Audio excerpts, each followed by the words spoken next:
kuwashukuru ushirika wa Temboni kwa kutukaribisha. Kwetu ni sifa kubwa sana na ni heshima, tunaichukua hiyo nafasi kwa hali ya heshima ya juu sana. Namshukuru mama mchungaji kwa somo ulotoa. Napenda kumshukuru mama mchungaji, naona ametoka kidogo, viongozi na vijana wote kwa ujumla. Vijana wamechangamka sana hapo, nimefurahi sana. Naomba mjipigie makofi kwanza. Makofi yenu mmejipigia hayo. Nashukuru sana. Sisi Mafanikio Academy kama alivyotangulia kudokeza mwenzangu, ni kwamba kazi yetu ni moja. Tunafanya kazi na watu wa rika mbalimbali, lakini hasa tukilenga vijana. Mkiwa mnajua kabisa, najua nyie vijana kwamba sasa hivi katika jamii yetu ya Tanzania karibu 70% ya Watanzania ni vijana. Kwa hiyo hii ni grupu ambalo huwezi kuliandamana, lazima uliangalie, ufanye nalo kazi. Ni muhimu sana. Kwa tukio masuala ya maendeleo, ili kundi kubwa litakuwa linaguswa. Tukiongelea masuala ya magonjwa linaguswa, masuala ya elimu linaguswa, masuala ya ujasiriamali linaguswa kubwa. Kwa hiyo lazima uweze kuandamana au kufunga macho kwenye kundi la vijana. Ni wangapi hapo kwenye higher learning institutions hapa, vyuo vikuu ambao wamemaliza chuo kikuu, ambao college za kawaida, college, high school, form 4, wajasiriamali, wafanyakazi?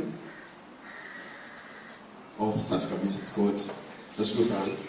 Okay. Sasa napenda nishare na nyie kitu kimoja tu.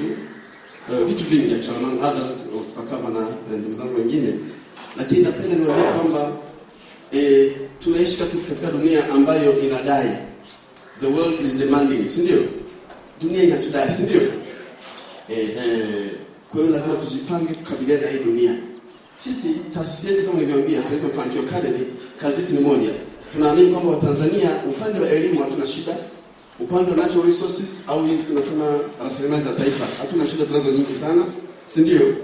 Upande wa hali ya kisiasa ni tulivu, nchi yetu kwa mikakati, wanasema kama ni kisiwa cha amani, si ndio? The icon of peace katika nchi nyingi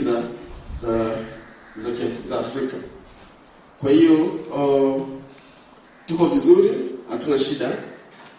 Hatuna shida upande huo. Lakini kuna swala ambayo Watanzania kweli imekuja kwenye attention yetu kama inabidi ifanywe kazi. Ni pale ambapo tumegundua kwamba Watanzania wengi uelewa ni mzuri, elimu ni nzuri, afya ni nzuri, mazingira kazi mazuri, natural resources tunazo, lakini kuna kitu tunaita the mindset. Ndio? Kuna kitu tunasema mindset. Mindset ni nini? Ni jinsi mtu unavyojichukulia, unavyofikiri, unavyofanya maamuzi, unavyojiamini, unavyotoka na vipaumbele. Ni mambo gani naamua yafanye, mambo gani usifanye. Kwa hiyo hiyo imekuwa ni challenge katika jamii zetu za Kiafrika. Huwa napenda kuambia vijana wengi kwamba naomba muelewe kwamba sisi ambao tunatoka katika vyuo vikuu, ambao wamesoma vyuo vikuu, ambao wamesoma katika high school, wamemaliza katika colleges mbalimbali, binadamu wanapokwenda kusoma shule, sisi wanafunzi wanapokwenda kusoma, wanafunzi au tunapokwenda kusoma, pale unapokwenda kusoma, kinachofanya shuleni ni nini? Mzazi anaamua kupeleka shuleni.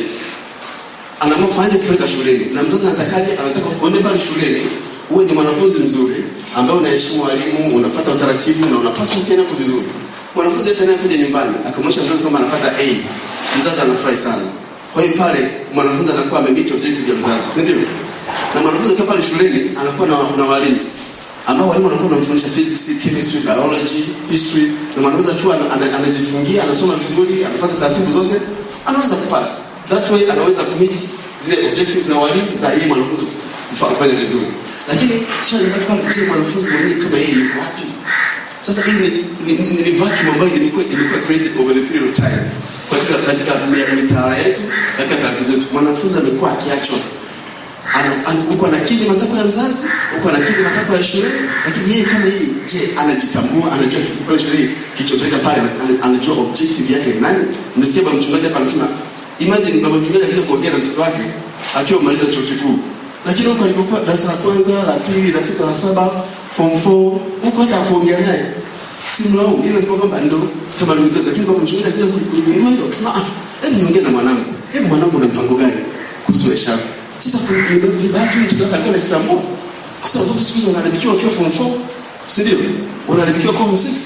Bahati nzuri alikuwa anajitambua, kwa hiyo mpaka akaweza kushare na baba yake at that age of 21, 22. Lakini since the time she was 8, 10, 5, huyu mtu anapaswa tuangalie huyu kijana au tuweze kumtengeneza. Ni kijana wa aina gani? Anaweza kujua kwa baba yake, tufanye personality analysis, tuweze kujua kwamba talent zake ni zipi, ili tuweze kumguide, kufanya career guidance, aweze kujitambua akiwa anaenda mbele, aweze kujua anataka nini. Sasa tukiwa mashuleni, huko mashuleni sasa mtu mshingia shuleni vile. Mashuleni kuna vitu vitatu vilivyo vinaendelea. Mwanafunzi huwa anajifunza masomo pale. Tukisema kwamba unajifunza, anapata knowledge. Si ndio? Knowledge ndio kwa understanding, uelewa. Si ndio? Unaelewa physics, unaelewa chemistry, unaelewa biology, unaelewa medicine, unakuwa daktari, unaelewa law, unakuwa mwanasheria, unaelewa accountants, unakuwa mhasibu. Pale unakuwa unatengeneza kitu kama knowledge. Ni kwamba unaweza kuona pale umeona elimu, umekuwa na uelewa wa elimu. Ukitoka pale kuna kitu cha kile ambacho tunakihitaji pale. Watu wanahitaji mwanafunzi hawezi kuwa na kitu tunasema appreciation kama mtu anakuwa na value. Una value elimu yako, paswa value ile elimu yako. Kwa sababu unaelewa kuna baadhi ya watu wanakuta ni daktari mzuri, lakini wanasema yule daktari bwana huwa ni mzuri, ila hebu nenda pale chini ya mti. Lakini akishaingia theater na kufanya operation kijana sio kusudi. Lakini inabidi mmoja kabla hajaelewa. Maana akielewa tu imekula kweli. Na kweli ndio mtu ameshaelewa, hiyo operation ni kesho. Kama mama anaweza akafariki kwa vijana wako wanatumia daktari mmoja, lakini kweli akija kwenye table pale, procedures zote anazijua. He is very good katika zile procedures. Ina maana yeye alielewa, si ndio? Alipita ile understanding, lakini ile value, si ndio? Ile value this person does not value his education. Lakini alielewa. Kitu cha tatu watu wakiwa mtu awe na skills, uwe na ujuzi. Yaani kwamba uwe na ujuzi. Kwa hiyo hapo kuna vitu tatu. Lazima uwe na knowledge ambayo umeona.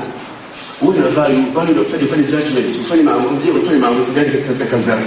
Wewe ni mwalimu, maamuzi yako ni yapi? Wewe ni daktari, maamuzi yako ni yapi? Ndio kama unaamua kwenda kulewa wakati unapokuwa kazini, that's another issue. Tuongelee. Kitu cha tatu ni ujuzi. Una ujuzi wa kiasi gani? Sasa kumetokea ombwe hapa vacuum ambayo watu wetu wa Tanzania tunakuta uelewa hawana shida. Watanzania wanaweza katika kuelewa. They're doing quite well katika medicine, katika history, katika laws na nini. Lakini when it comes to value your knowledge, ni kwa kiasi gani watu wana value elimu zao, wanathamini elimu zao. Ile ilikuwa ni changamoto kubwa sana. Mpaka nipelekea watu sasa tunaanza kulalamika wakati wanachukua kazi zetu, sio jamani wa kwa sababu wana kitu kimoja, sio kwamba wanaelewa kitu zipi. Lakini kwamba wana value ile elimu ambayo umeipata. Sasa pale ndio sisi tunafanikiwa kali. That's when you come in. Sisi tunajua hapa kueleza kwamba sisi ni the training academy ambapo tunafanya training katika mazingira au ya watu kujitambua, kujenga confidence, kufanya critical thinking, uwe na decision making, kufanya maamuzi ambayo ni sahihi, uwe na unaona kuweka vipaumbele, tunakufundisha kabisa na kuweka mitazamo chanya, positive attitude. Ni kiasi gani unaweza create positive attitude within yourself kusudi uweze kuachieve zile objectives zako ambazo umeelewa. Kuweka malengo. Mchungaji ameongea malengo. Uweze kufanikiwa bila kuwa na malengo. Uweze kuamka asubuhi, unapanda dada unakwenda mjini afu unarudi, au unakwenda shuleni unasoma, unarudi unamaliza degree yako, utarudi nyumbani utakuwa vile vile. Kwa hiyo kuna malengo, tunafundisha watu namna ya kuwa na malengo. Sasa yote haya tunasema kwamba ni muhimu sana. Ndio maana tuko hapa tunashirikishana. Hatukuja kuambia tunafanya, tunakuja kushare. Tunajua kwamba you know something, we have something, tukisha share then tunakuwa na kitu kikamilifu. Sio jamani? Tunaelewana? Okay, sasa that's the relevance. Kwa address sisi tuko pale Ruth House, ghorofa ya 3 chumba namba 13 na unaweza ukaja pale kufanya registration. Kuna business card tunapita pale, atapatia dada Michelle, na vile vile kuna kila Jumatatu saa 3 usiku huwa tuko Radio Upendo, tuna about insight of what we do at Mafanikio Academy. Unaweza ukatupata au unaweza ukatupata kwenye social media zetu. Ukienda www.mafanikioacademy.com, website yetu utapata. Ukienda Instagram utapata Mafanikio Academy. Ukienda Facebook utapata. Katika social media tunapatikana zote. Sasa leo nataka niwaeleze kwamba among other things, sawa mtu ni daktari, wewe ni mwanafunzi, wewe ni mjasiriamali, wewe ni unataka kuwa mchungaji au unataka kufanya kazi nyingine yoyote, lakini lazima tuelewe kwamba yote haya kama nilivyoambia, binadamu sisi tulivyokuwa ni kama kompyuta. Kompyuta ina vitu viwili. huwa ina hardware na software, si ndio? Si unajua? Hardware ni zile physical object ambazo unaweza kugusa, keyboard, monitor na nini, mouse. Lakini kuna software ambazo wanaingiza mle, ambazo ndio zinaiambia kompyuta kwamba ni kompyuta aina gani. Inaweza kuwa nzuri, mtoto hii achana nayo. RAM yake ni ndogo au ROM sijui. Si ndio? RAM processor hiyo kwamba hii inazungumza. Lakini kwa kuonekana vizuri sana. Mtu anaweza kawa ni kama sema kwa ofisini amekaa pale. Lakini sasa anza kuongea naye. Wewe jinsi au anza kumshirikisha katika kazi zako, biashara zako. Mtu mwambie kesho siku tukane saa 2. Huyu jamaa alikuwa anataka ni mtu anagusa kumbe mtu ana hiyo. Kwa hiyo moja pale swala lake la kujitambua ni tatizo.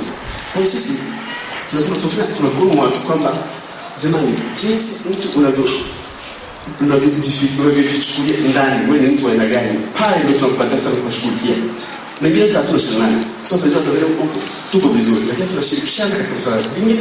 So wengine watu tunaangalia kwa sasa hivi ni kwamba Watanzania lazima mjue kwamba tunaishi katika dunia ya utandawazi. Tunasema global competition ni kubwa. Wakati unasoma shule hapa, kuna mtu anasoma shule India, wakati unasoma shule kuna mtu anasoma shule Japan, wakati unasoma shule kuna mtu anasoma shule Marekani. Kwa hiyo mkija kuomba kazi pale NBC, si ndio? Kwenye benki pale, labda unataka kuwa mhasibu au unataka kuwa ni specialist wa human resource, ujue unashindana na watu kutoka sehemu mbalimbali. Kwa hiyo how prepared are you kuweza kucompete katika global market? That's another issue. Kwa hiyo tukio wakati tunajiandaa hapa, hata kufanya biashara, tunafanya biashara. Kuna mtu anatoka Kongo anakuja Kariakoo kufanya biashara. Kuna mtu kutoka Malawi anakuja Kariakoo, Wazambia wanakuja Kariakoo. Kwa hiyo sisi biashara ya Kariakoo sio Tanzania tu, karibu na dunia nzima. Tunasema siku hizi what used to be the national heritage is no longer, it's a global heritage. Si ndio? Tunaona kama ni urithi wa taifa, siku hizi sio urithi wa taifa, ni urithi wa dunia. Kama nikiuliza ni ngapi mshakwenda Bulyanhulu kwenye gold mine pale. Wangapi ndio mikono? Hata mmoja hakuna. Haya, kama gold mine ambaye kufika pale hata mmoja. Lakini sisi tunasema tunadhaa pale kama na Bulyanhulu ndio. Lakini angalia watu kutoka Canada, kutoka Marekani, kutoka South Africa huko pale wanafanya. Sasa lazima tuamini kwamba sisi wa Tanzania we can do it. Tunaweza kujiexpose kwenda katika level ambayo tunaweza take advantage ya opportunities ambazo katika nchi yetu. Sasa leo nataka niongee kitu kimoja. Niongee the power of faith. Ndio? Hii ni faith, unahitaji imani. The power of self confidence, ndio? Desire. Maana faith ni imani, ndio? Desire ni njaa, ndio? Ya kutaka kujua. Self confidence unajiamini kwa jinsi gani? Kwa hiyo tunasema kwamba tunasema aspiration. Kwa hiyo ni imani. Kwa hiyo tunasema kwamba ndio maana watu wengi wanaenda tunasema tunaenda Sunday school kwa sababu kwa hiyo wanaenda Sunday school, watu wanaenda Sunday school kwa ajili ya kuwafundisha watu. Baba mchungaji atakuwa anajua vizuri. Watu wadogo wanaenda Sunday school kuwafundisha Mungu ni nani, Yesu ni nani, Utatu Mtakatifu ni nini, nini maana ya kubatizwa. Watu wanaelewa, lakini akikuwa kidogo lazima sasa unaanza kupa mahubiri. Sasa mtu lazima kwanza umfundishe ndio umpe mahubiri. Si ndio? Sasa hataki kuamini kwamba Watanzania wote walifundishwa darasani afu wakahubiriwa. Sasa kale kasehemu ka kufundisha inawezekana kama sisitizwa, lakini kasehemu ka kuhubiriwa wapa watu imani wakawa na imani kama ilikuwa ni kagumu. Pale mtu muamini kuna baadhi ya vitu ambavyo unaviamini bila kuviona, lazima uvione. Unasema uone jicho la tatu. Lazima uone vitu ambavyo watu wengine hawaoni. Usiwe mtu ambaye unaona vitu wengine wanaona. Ndio Biblia inasema kwamba we need prayers, but prayers need to be supported by faith. Sindio? Tunahitaji kusali, lakini kusali inabidi kuwe complemented au kuwe supported na nini? Na imani. Kwa sababu usipokuwa na imani, hiyo sala yako haina maana. Sasa hapa tunaona kwamba Biblia inasema faith moves mountains. Yesu anasema kwamba yani imani inaweza ikaondoa mlima. Sasa tuna imani it's only by faith kwamba tuna receive, lakini hatuwezi kureceive kwa prayers.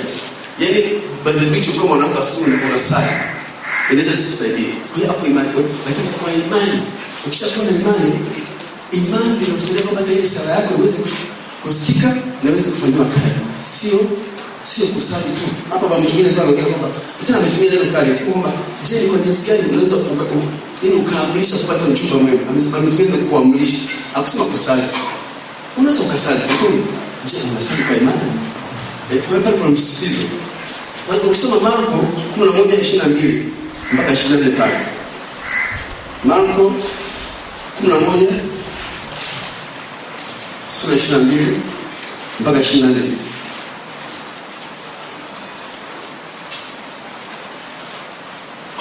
Anasema kwamba kuweni na imani katika Mungu. Have faith in God. Anasema pale ndani kwa mwanadamu akasema kwamba say to the mountains, be taken up and cast into the sea of fire. Anasema yani wewe uambie mlima. Lakini wakati unafanya hivyo anasema kwamba inabidi kuwe na imani, usisite. Yani wakati unamwambia mlima kwamba ondoka wewe mlima, yani kuna kipindi Yesu alikuwa anahubiri watu wakapokuwa na mlima, akisema kwamba kwa imani unaweza kuhamisha mlima. Na angalia sasa mlima anayofanya. Sio tu kwamba anasema kwamba mlima uame, yani kwamba anaurafiki na mlima, hapana. Alikuwa anasema kwamba kwa imani unaweza kuhamisha mlima. Sasa uambie mlima. Sio tu kwamba usali atakasoma imani. Angalia kwa msali huo mlima kusudi uweze kuondoka, hapana. Say to the mountain, be taken up and cast into the sea of fire. Kwa hiyo kwamba being taken up mkomba ni kama kusema hata Ufunuo kule 12:20 kuendelea pale unaona anaongelea swala la hukumu. Kwamba ni pale kwamba watu ambao wanahukumiwa wanakuwa cast into the sea of fire. Watu Roma zishahukumiwa ile kufa mara ya pili. Ina maana roho yako inahukumiwa na inawekwa ndani. Kwa hiyo pale ni kitu kibaya sana ili yatia mwisho kwamba anasema ondoa huo mlima. Sitaki mchukue tu habari ya kwamba imani inaweza kumove mlima, no. Nataka mjue kwamba ile concept kwamba aliposema kwamba ondoa mlima uende ukae cast in fire. Ni kwa jinsi gani ile kitu cha mlima kiko ule mlima ulikuwa ni ala kwake. Alikuwa anataka watu wauchukue mlima kwa jinsi gani? Say to the mountain. Akisema kwa pray. Say to the mountain kwamba hii mountain imove iwe cast into the sea of fire.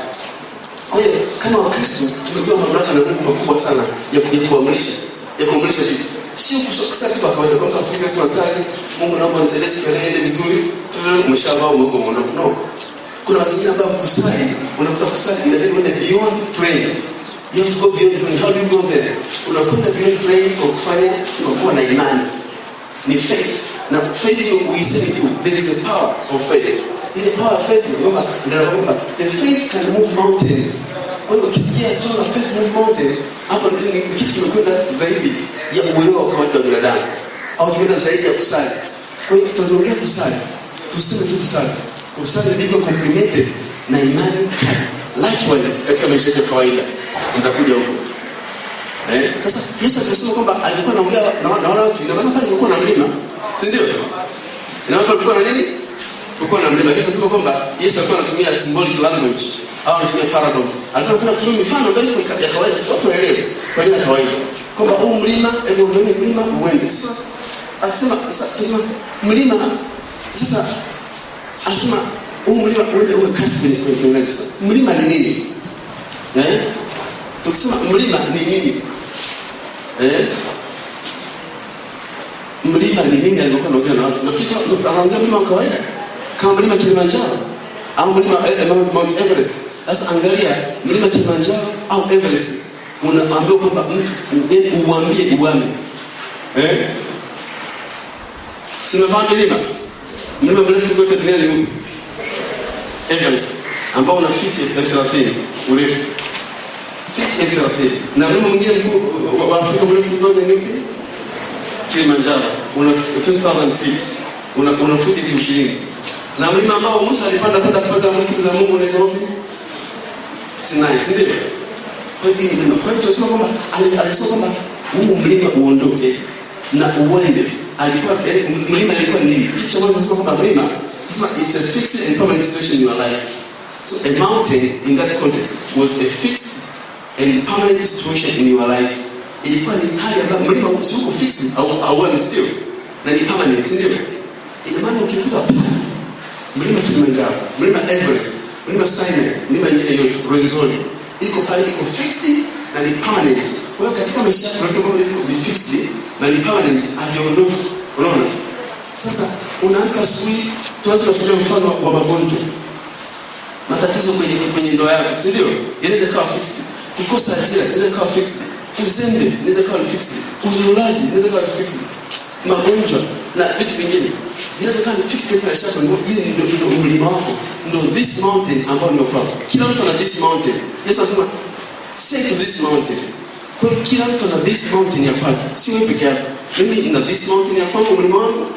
Huyo ana mlima wake, wewe una mlima wako. Sasa lakini huo mlima unauondoaje? Hauondoi hivi. Unaondoa kwa kuamrisha kwa imani. Sasa likewise katika maisha ya kawaida tuna vitu vingi sana ambavyo watu wafanye kazi. Haviondoki kwa kawaida. Si ndio? Vinatoka kwa nguvu ya ziada. Ina maana not by prayers. Si ndio? Not by prayers that will be blessed. Prayers need to be complemented by faith. Sala inabidi ziambatane na imani kubwa. Si ndio? Na katika shughuli zako unafanya biashara zikawa zinagoga kila siku. Si ndio? Kumbe lazima unafanya kwa njia kawaida kwa biashara. Kila siku na kibarua pale kuchukua mahindi kuleta hapa. Kibarua mahindi kuleta hapa. Kila siku ndio kalepo kununua sabuni unaweka kwenye maduka. Kila siku kalepo maji kila siku. Lakini uko na biashara zenu. Lazima uende kwa nguvu ya ziada.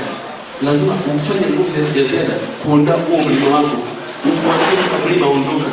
Hiyo imani ambayo inakufanya kwamba hii biashara inaenda. Huo ndio mlima wako sasa. Si ndio? Mlima wa pili sasa.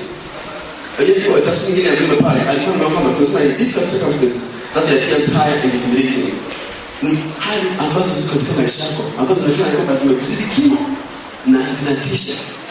Kuna hali katika maisha yako ambazo unaona hii sasa ni jambo nyingine kimo. Kila siku unajanga nini? Tuzi nipata msiba wa nani, napata msiba wa huyu, mara nyumba inaungua, mara mtoto anaenda shule amefukuzwa shule. Ni mambo hizi circumstances ambazo zimekuzidi umri na ule na mwingine au mlima. Ndio maana Yesu anasema, jamani, huu mlima ondoa huu mlima uondoke uende uwe kasi. Ndio maana huu mlima unalaniwa. Kwa hiyo zile hali katika maisha yako ambazo ni haya na zinaintimidate zinazotisha, inabidi uzikemee kwa imani na kwa nguvu zote na kwa kufanya kazi ya ziada ili isiondoke. Sio tu kwa kuomba kusali kwa njia ya kawaida. Imekuwa ni tatizo kwa Kristo hili. Umeshakariri saa za mtu mwingine mpaka anasali kwa anafungua soksi za viatu, anasali na boss wake, sudi ya gita na analeta. Ni kitu kwa bila kusali. Hiyo hapo unafanya mchezo wa kusali. Alafu vitu vyako bieli. Asubuhi unasali eti kwa nini kusema ndio unasali piga msoto kwa hiyo ikiwa na refu kwa nasali. That way hawezi kuamsha mwili. Hapo utakuwa unafanya kisara lakini hauna imani na that way mlima hauwezi kuama. After two years kwamba mlima kwa tafsiri ile kwa Yesu Kristo alikuwa anasema those are conditions that obstruct your progress in life. Conditions that obstruct your progress in life. Mlima ukiwa kwenye mlima hivi huwezi kuona upande wa pili, si ndio? Kwa hiyo Yesu anasema hawa watu wangu kuna baadhi ya mambo ambayo yamefungwa hawayaoni, upande wa pili hawayaoni. Kwa hiyo huu mlima inabidi ondoke, basi ondoa uambie mlima uondoke. Mlima ndio ilikuwa ni obstructions, vizuizi. Vinazuia watu kwenda upande wa pili wakaenda kuanza kwenda mbele. Walikuwa wamekwama kwamba ondoa mlima nimeulaani uende utupe kabisa kwenye ziwa la moto. Kwa ilikuwa ni swala la kulaani tu. Kwa hiyo ndio maana tunasema kwamba kila mtu ana mlima wake. Wewe una mlima wako, mimi na mlima wangu, yeye ana mlima wake. Kwa hiyo inawezekana kila mtu anahitaji kufanya kazi mlima wake. Sasa sio unalala unakuwa mzembe, baada ya kuamka saa 2 unaamka saa, baada ya kuamka saa 12 na kazini au saa 11 pengine kwa foleni, wewe unaamka saa 3 unalalamika kazini labda hawakupende, hapo huwezi kuona mlima. Kwa hiyo Yesu anasema kwamba imani inaweza ikaondoa mlima. Faith can move the mountain, but prayers cannot move the mountain. Sala ina maana kufanya kazi kwa mazoea, hauwezi kuondoa ule mlima. Ni kwa imani. Imani maana yake ni ile ya ndani unavyochukulia mambo yako katika maisha ya kawaida. Kama walikuwa wanaongea swala kutafuta mpenzi hapa, mchumba. Kuna kazi kubwa inabidi ifanye kutafuta mchumba. Jinsi unavyojiweka ni kazi kubwa sana. Watu unaoongea nao, lugha unazotumia, unavyovaa, very important. Unavyoishi katika jamii, watu wanavyokuchukulia, wao wanavyojichukulia ni muhimu sana. Kwa hiyo tunataka kwamba mlima unaondoa na unaishi kama unakuwa sawa. Na kuondoa mlima sio kazi kubwa. Unaweza ukamwomba Mungu kwa ukiamka asubuhi kuna mambo unayotaka kwa unayasema, tunasema affirmation. Unasema kwa Mungu anataka hiki, unatulia kabisa, unaweka mambo yako, unakuwa very specific, unayasema na unaisha kwamba yanaweza kufanyika. Au una visualize, mtu unawaza tu kwamba nataka hiki na inawezekana. Otherwise inakuwa ni ngumu. Sasa angalia sasa hii imani ina nini gani? Hii faith ina umuhimu gani? Hii imani ina umuhimu gani? Hii imani ni kitu gani? Kwa sababu imani huwezi kumfurahisha Mungu bila kuwa na imani kwa sala. Huwezi kumfurahisha aidha kwa kufunga, aidha kwa kusali sana au kwa kutoa sadaka. Hiyo haitoshi tu kumfurahisha Mungu. Mungu utamfurahisha pale ambapo utafanya kama anavyotaka. Na kufanya kama unataka moja kwa moja Mungu anafanya kama unataka kama binadamu. Si ndio? Unafanya kama, lakini vingine inakuwa ngumu sana kumfurahisha Mungu kwa sababu ya imani. Lakini without faith it is impossible, but with faith it is possible. Kwa hiyo tunasema kwamba kwa imani, tukisema imani hapa ni neno la Mungu, lakini imani vile vile katika maisha yetu tunafanya mambo inakuwaje? Tunafanya mambo kwa mazoea tu ambazo kama ni sala, watu wamesali kwa siku za sala kwa mazoea, au tukakuwa na imani, tunajituma zaidi, tunajipanga zaidi, tunaengage na marafiki ambao wanaweza kutusaidia, tunakwenda sehemu ambazo tunatafuta taarifa za kupata kazi ambazo ni muhimu, tunatafuta taarifa za kutosha kabisa za biashara, tunasafiri kwenda ambapo kuna nafasi za biashara au hatimaye tunataka kulalamika tu. Kwa hiyo moja kwa moja swala la imani ni muhimu, kwamba imani ni kitu cha ziada. Ndio maana hata tunapofanya kazi lazima iwe ni ziada. Tunasema kwa imani mambo yasionekane huwa yanaonekana. Kama nakumbuka Abel alitoa sadaka kwa imani, akaja kumuua. Ni kwa imani ndipo kwamba Enoch alisema aliweza kupaa. Kwa imani na watu waliweza kupaa. Kwa imani. Imani tu. Kwa hata mwenye katika maisha ni kwa imani kwamba kitu fulani unakifanyia kazi kinawezekana. Imani kubwa sana. Noah aliweza kuingiza ile mbele yake kwenye maji na akaacha vingine vyote kwa kusema familia yake. Ni kwa imani, sio kitu kingine. Abraham aliondoka kwa Kahama, alimwomba Abraham ondoka, nenda mtafanya naye kazi. Akaondoka kaacha kila kitu. Ni kwa imani kwamba Sara aliweza kupata nini, kupata mimba. Lakini pia kwa imani inakuwa ni ngumu sana. Kwa hiyo tunasema tusifanye ukifanya mambo ambayo sio, ambayo hayana ndani ya imani, kwanza kwa Mungu inakuwa ni dhambi. Ukisoma Warumi 14:23, Warumi 14:23 anasema anything without faith is sin. Kwa hiyo ukifanya kitu chochote bila imani unafanya dhambi. Ndio maana kuna mambo kama kucheza kamari. Kamari tunaikataza kwa sababu kamari ni dhambi. Sio sawa kucheza kamari kwa sababu ile haina imani. Unacheza tu kuna gambo. Kwa sababu kuna watu wana gambo katika biashara. Huwezi kufanikiwa. Watu wana gambo katika ndoa. Mali sasa ndio mwanamke ndio itakuwa kwaje? Huwezi kufanikiwa. Watu wana gambo katika kazi zao. Mtu anafanya kazi bila kupaka moyo wake wote, ndio kwa akili zake zote kwenye kazi, ana gambo. Mtu anakuwa hana imani kwenye sala zake, unasali tu kwa mazoea. Moja kwa moja uweze kuwa kufanikiwa kwa sababu haina baraka ya Mwenyezi Mungu. Ukisoma Marko 9:22 tena. Marko 9:22 pale anakuambia if you are able to believe all things are possible. Kama ukiweza kuamini vitu vyote vinawezekana. Vitu vyote vinawezekana kama ukiweza kuamini. Na sababu imani inabadilisha mawazo yetu kwenye uhalisia. Mungu apende pale kwa una imani. Kama unakumbuka Tomaso, Mungu aliwatokea wanafunzi wake, Tomaso hayupo, afu baadaye akaja akawatokea wakati Tomaso yupo. Tomaso akaja sema hapana, nataka nione nishike afu ndio niamini. Alimwambiaje? Ambia Tomaso, umeona na umeamini. Eliao wale ambao hawakuona na wakaamini. Si ndio? Kwa hiyo imani ni kitu kikubwa sana.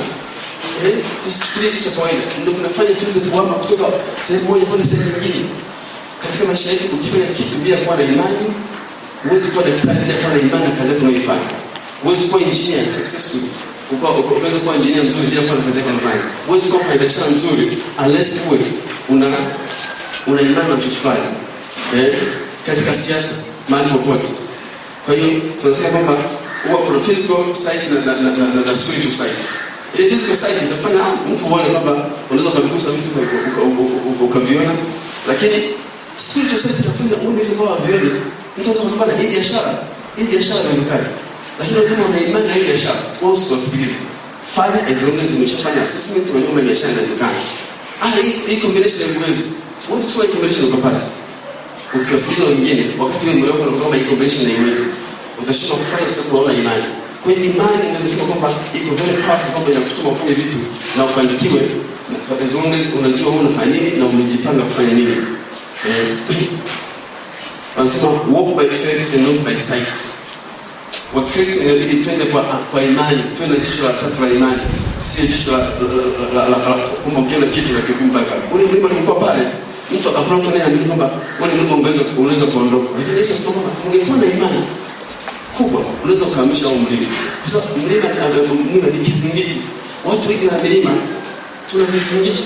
Hatutaki kuama, hatutaki kuamini kwamba tunaweza, tunakuwa uoga, tunashindwa kujaribu, tunashindwa kufanikiwa kwa sababu hatuna imani, hatuna ule moyo wa kujituma ili tuweze kuachieve kitu ambacho tunataka kukiachieve.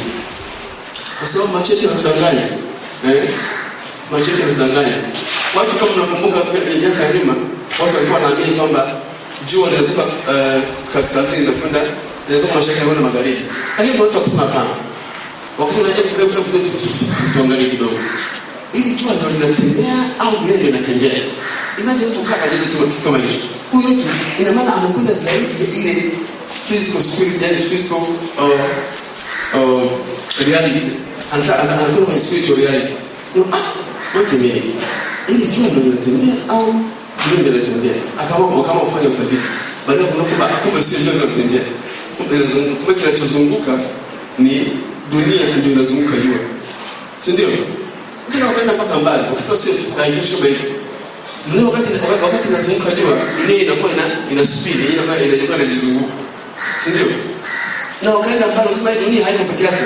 Kuna sayari nyingine nyingi tu. Zina ambazo ni galaxy. Ambazo zinazunguka kwenye jua. Basi imagine kama watu walikuwa wanaamini kwamba jua linatoka mashariki na kwenda magharibi. Tungeishi hapa, hivi watu wanakwenda zaidi hapo.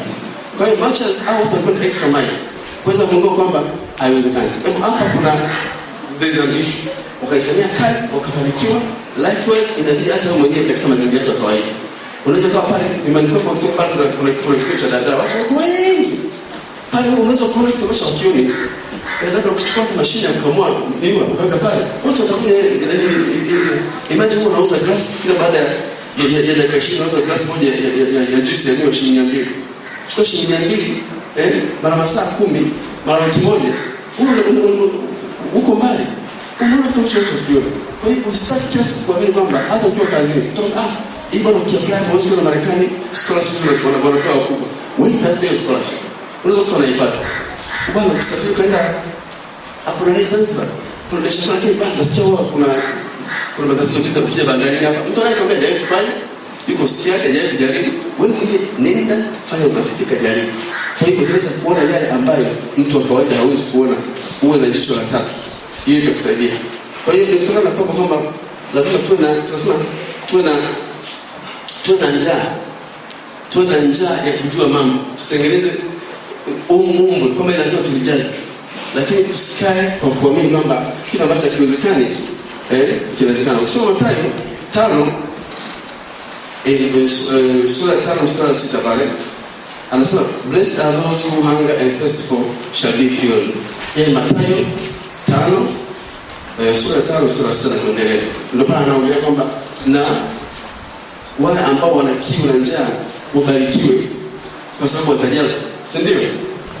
Lazima uwe na kiu na njaa ya kujua, maana kwamba utengeneze ile desire, uwe unataka kujua. Usikae pale kazini kwako kila siku unafanya kazi ile, unaingia ofisini, kama ni cashier unakuwa cashier, je, unaondoka cashier, unaondoka. Tafuta nafasi nyingine nyingi tu ziko ndani ya cashier mmoja, ili unaweza kukuta kuna vitu vingine vingi unaweza kufanya na hata kuweza kuamua kwenda mbele. Jua unaweza kujiendelezaje kielimu, jua unaweza kusaidiaje bosi wako anayefanya kazi, labda ukiona kama wewe ni muhimu, kama kuna namna ya kufanya kazi kwa njia kirahisi, kama kuna application software pale kwenye kompyuta zao, lakini kama unajifunza sio kila kitu kipya unataka kujifunza. Nenda kwenye semina mbalimbali kama mlivyokuja hapa, unapata elimu mbalimbali, kwa sababu hapa unakuwa umetengeneza appetite ya kutaka kujua vitu, na actually inasharpen brain yako, inafanya ubongo wako uweze kuwa sharp, na inakupa desire, yani kutaka kujua mambo mengine mengi. Kwa hiyo mtoka mageni, ndugu zangu, tusifanye kazi kwa mazoea. Lazima tujue kwamba sisi ni binadamu ambao tumetengenezwa ubongo wetu kuweza kutask. Ukitask ubongo wako unaweza kufika mbali sana. Sababu wataalamu wanasema mpaka sasa tunatumia karibu 10% tu ya ubongo wetu. Kwa hiyo lazima tuhakikishe kwamba tunakwenda mbali kwa kutask ubongo wetu. Mkiona nchi ambazo zimeendelea kama Wachina, wa Vietnam, tunasema au tunalalamika Wakenya wanakuja hapa, Wanyarwanda, watu wa Burundi, hata nchi za magharibi, walifanya kazi, walikwenda zaidi ya pale ambapo walikuwa wanayaona, walitask brain zao, walikuwa na imani kwamba tukienda kule inawezekana. Au tunasoma watu na Carl Peters walikuja huko, tunakumbuka kwa saini mikataba na kina Mungu. Ni watu walikuwa na imani kusema hapa bwana maendeleo imefika hapa. Tukienda huko kule tukapanda majazi tukaenda huko, hatuwezi kupata malighafi kwa ajili ya maendeleo. Ilianza kwenye kuamini au kujua, lakini they could see what you cannot see, and they could see what others cannot see. Yaani waliona ambayo watu wengine wanaweza kaona, hata sasa mtu hapa hatuwezi kuyaona. Kwa hiyo ile imani inafanya uone ambacho watu wengine hawakioni, ukifikira sio kuna mtu ukifanyia kazi. Ndio, that's how powerful the faith is. Imani ina nguvu sana. Kwa hiyo naomba ndugu zangu, tuchukue yote ambayo tunayo katika shughuli za maendeleo, whether ni walimu, whether ni wafanyakazi, wanafunzi, whether ni wajasiriamali au ni wanasiasa, ndio mna inspire kwa wanasiasa. Hakikisha kwamba kitu chochote unachofanya hakikisha una jicho la tatu. Si ndio? Usiishie kwa mambo ya kawaida wewe kuwa mtu wa kawaida. Hapana. Sasa mafanikio kali mtakusaidia ku train. Tumeshakupa address zetu. Tutakupa correspondence zetu nyingine zote. Unaweza kutupigia simu ukaja kutembea pale. Uje pale tuweze kusharpen na kufanyia training katika masuala ambayo yanaweza ka transform mindset yako, namna ya kufikiri ili kuweza kufikia malengo yako.